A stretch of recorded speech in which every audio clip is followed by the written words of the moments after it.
Para po sa devotion natin patungkol sa Jesus, the Resurrection, and the Life. So ang ating Panginoon Jesucristo, siya ang muling pagkabuhay at ang buhay. At ang sino mang nananampalataya sa Kanya ay hindi na mamamatay. Bagamat sila'y mamatay, sila'y muling mabubuhay. So ito po ay nakasulat sa John chapter 11 verse 25. Sinasabi sa Kanya ni Jesus, "Ako ang muling pagkabuhay at ang buhay. Ang sumasampalataya sa akin, bagamat siya'y mamatay, ay mabubuhay." So marami pong katuruan patungkol kumbaga tayong makukuha mula rito. Unang-una po, there is life after death. Ibig sabihin, pag namatay ka, meron pa pong buhay. Hindi po nagtatapos ang kamatayan sa doon sa nicho, doon sa libingan. Minsan po kasi tinatawag natin na huling hantungan, no? Para bang hanggang doon na lang. Pero there is life after death. At sa pamamagitan ng ating Panginoon Jesucristo, tayo ay maaaring mabuhay muli o magkaroon ng muling pagkabuhay sa araw na muling pagbubalik ng ating Panginoong Jesucristo.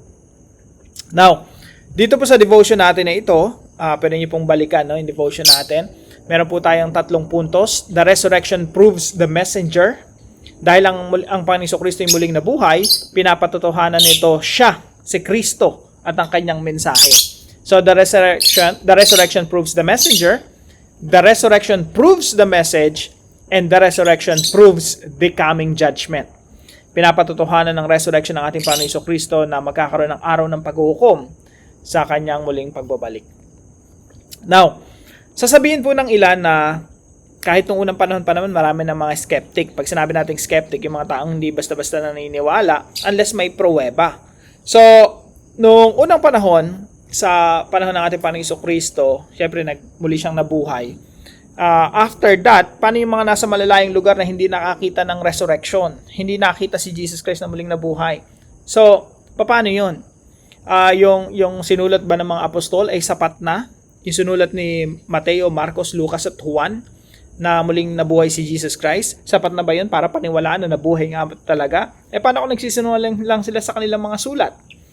Now, sabi po rito ni Apostol Pablo, by the way, si Apostol Pablo hindi naniniwala kay Jesus. Okay?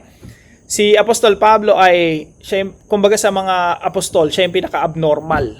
No? Hindi po ako nagsabi nun. Ang nagsabi nun ay si Pablo mismo. Sabi niya ay siya yung abnormal sa pagkapanganak sa buhay spiritual. So sabi po ni Apostol Pablo sa 1 Corinthians chapter 15 verse 3 to 8. Maganda po kung basahin niyo yung buong chapter kasi yung buong 1 Corinthians chapter 15 ay patungkol po ito sa muling pagkabuhay. So, sabi ni Apostol Pablo rito, "For what I receive, I pass on to you as of first importance, that Christ died for our sins according to the Scriptures." So, dito pa lang, si Apostol Pablo, pinapakita niya na mananampalataya na talaga siya. Pero alam niyo po, hindi siya mananampalataya in the past. Skeptic siya, hindi siya naniniwala kay Jesus Christ. At yung mga apostol, nakita si Jesus Christ muling nabuhay. Yung mga apostol, they're willing to die for Jesus. Bakit ka magiging willing to die for someone kung nagsisinungaling yung mga apostol, no? Inimbento lang nila yung resurrection. Tapos willing silang mamatay para doon sa ganong invention lang pala. Imposible. They were willing to die for Jesus because they knew that Jesus Christ resurrected from the dead. Nakasama talaga nila si Jesus Christ after the death of Jesus. Ibig sabihin, muli siyang nabuhay at nakita nila, nasaksihan nila yon. They're willing to serve Jesus even to the point of death. Na si Apostol Pablo, hindi naniniwala kay Jesus. Talagang skeptic siya. Pero nung na-encounter niya si Jesus, no, nagkaroon siya ng enkwentro doon sa resurrected Christ. Nag-iba rin lahat ng buo niyang pagkatao, pananaw at pananampalataya. Dumating din siya sa punto na iaalay niya talaga yung buhay niya para sa Panginoong Jesucristo. Now, kung ikaw si Apostol Pablo, inuusig mo yung mga mananampalataya at mga followers ni Jesus. So suddenly, bigla kang nagbago, naging kabilang ka doon sa mga mananampalataya na mga inuusig na rin, kasama ka na, imbes na ikaw yung umuusig, kasama ka na sa inuusig. Bakit? Kasi nasaksihan mo si Jesus na muling nabuhay. So kung hindi muling nabuhay ang ating Panginoong Jesucristo, let's say inimbento lang yun ng mga apostol, bakit sila willing mamatay para sa isang imbento lang, no? Si Apostol Pablo, bakit magiging willing mamatay si Apostol Pablo para sa isang Kristo na imahinasyon lang pala? Isa lang po talaga ang explanation dito. Jesus really indeed resurrected from the dead, and these people encounter Jesus.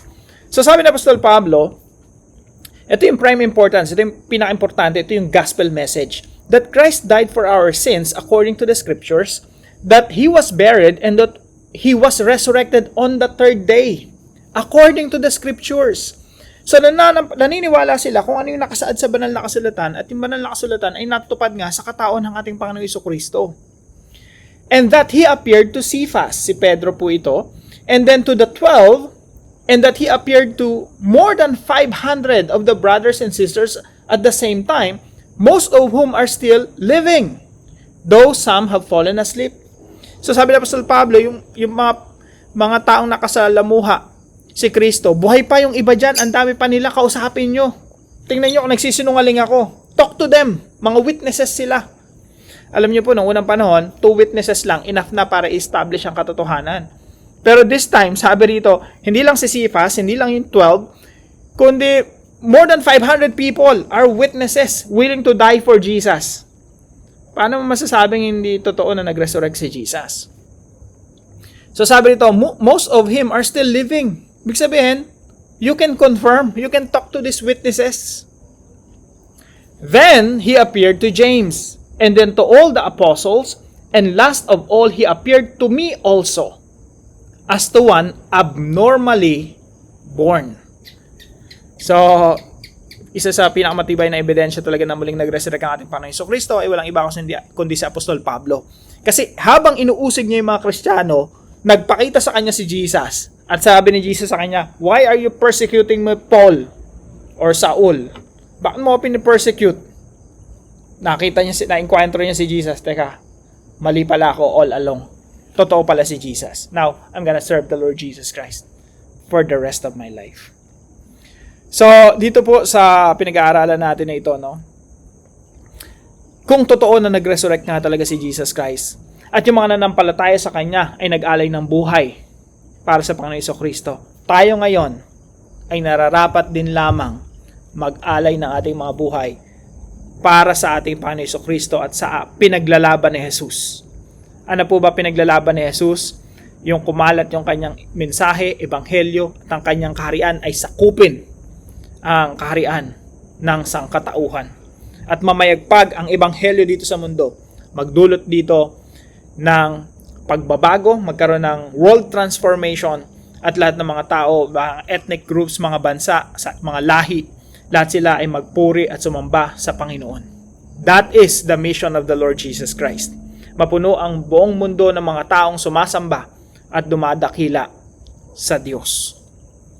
Now, if Jesus resurrected from the dead, if that is true, tayo ng mga mananampalataya, meron tayong direksyon.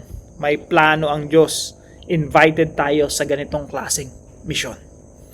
Magandang araw po sa bawat isa sa inyo. See you po tomorrow, 5 a.m. dito sa ating Daily Devotions.